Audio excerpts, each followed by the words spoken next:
everyone, my name is Tasha and I'll be reviewing a book that is very close to my heart, and I find myself constantly rereading it. I must have read it around 50 times, at least 50 times. The book that I'm hyping up is Divergent by Veronica Roth. So, I was really reluctant to read this book because I'm someone who does not judge a book by its cover. I rather judge a book by its blurb, the description that's given in the back. And to be very honest, the blurb does not do justice to the actual plot of this book. So, let me tell you something about it. So, from the very first chapter, this book completely hooked me. It's about a dystopian world where the society is divided into 5 different factions on the basis of 5 different virtues: abnegation, meaning selflessness; dauntless, meaning bravery; erudite, meaning intelligence; and 2 more, candor and amity. So the main character is Trish Pryor, who is a girl who was born in the faction Abnegation. It's a faction which emphasizes on being selfless, but Trish has known from day one that she does not belong here.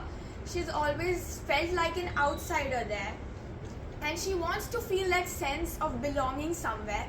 So at the age of 16, she has to take, like everyone who is age 16 has to take this aptitude test to determine which faction they actually belong to. You know, kind of like those tests you take before passing 10th, so that you can be helped to choose a field to take after 10th, you know, science form. The same way, they help in choosing one of the factions. So when her results come out, it turns out that the results are inconclusive, meaning that she does not belong to any one of the factions. It means that she is divergent. Divergent in the sense that she has traits of more than one faction.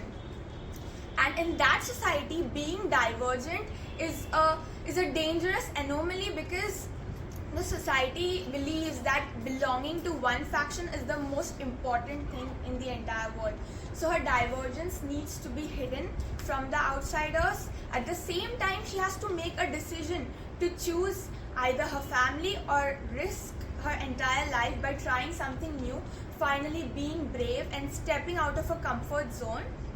And at this point, I could relate with her because I was reluctant to even give a book review over here, because I might have read 10,000 books, but the nervousness just doesn't go away, it only goes by practice.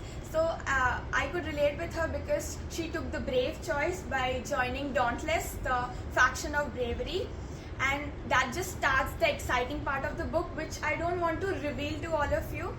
But all I would like to emphasize on is the author has written this book beautifully. I could relate to the character, the main character, so well, and she has developed the character throughout the book. She has started by expressing her as a timid little girl, and you'll just find out at the end of the book that she is such a strong individual. And yeah, I would highly recommend it to all of you because I absolutely loved it, and I'm sure you will love it too. And I would rate it a 4.5 out of 5 because I don't give 5 stars to any books except Harry Potter. So that's all. Thank you.